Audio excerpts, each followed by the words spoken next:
વડાપ્રધાન નરેન્દ્ર મોદી ફરી 3 દિવસ ગુજરાતના પ્રવાસે આવી રહ્યા છે, ત્યારે શું હશે તેમનો 3 દિવસનો કાર્યક્રમ, જાણો આ વિડીયોમાં।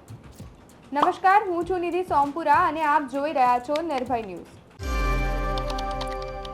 વડાપ્રધાન નરેન્દ્ર મોદી આગામી 22, 24 તેમજ 25 ફેબ્રુઆરીના રોજ ગુજરાત પ્રવાસે છે।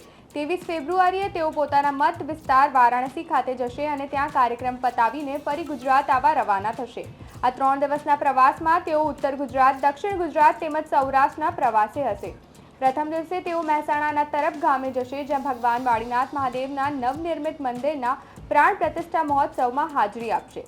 આ મહોત્સવમાં મોટી સંખ્યામાં લોકો ઉપસ્થિત રહેવાના છે। વડાપ્રધાન અહીં રોડ શો કરશે તેમજ મંદિરમાં દર્શન કર્યા પછી એક જાહેર સભાને સંબોધશે। આ બાદ તે અમદાવાદ આવવા રવાના થશે, જ્યાં તેઓ અમૂલ ડેરીના ફેડરેશન સહકાર સંમેલનમાં હાજરી આપશે।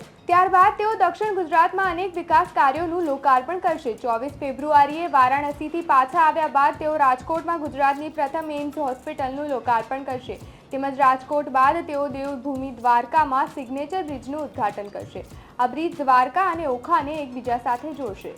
તો આ અહેવાલ તમને કેવો લાગ્યો તે અમને કમેન્ટ કરીને ચોક્કસથી જણાવશો, તથા આ વિડીયો થકી તમને કોઈ માહિતી મળી હોય તો આ વિડીયોને લાઇક અને શેર જરૂરથી કરજો, તથા અમારી ચેનલ નિર્ભય ન્યૂઝને સબસ્ક્રાઇબ કરવાનું ભૂલતા નહીં। આભાર।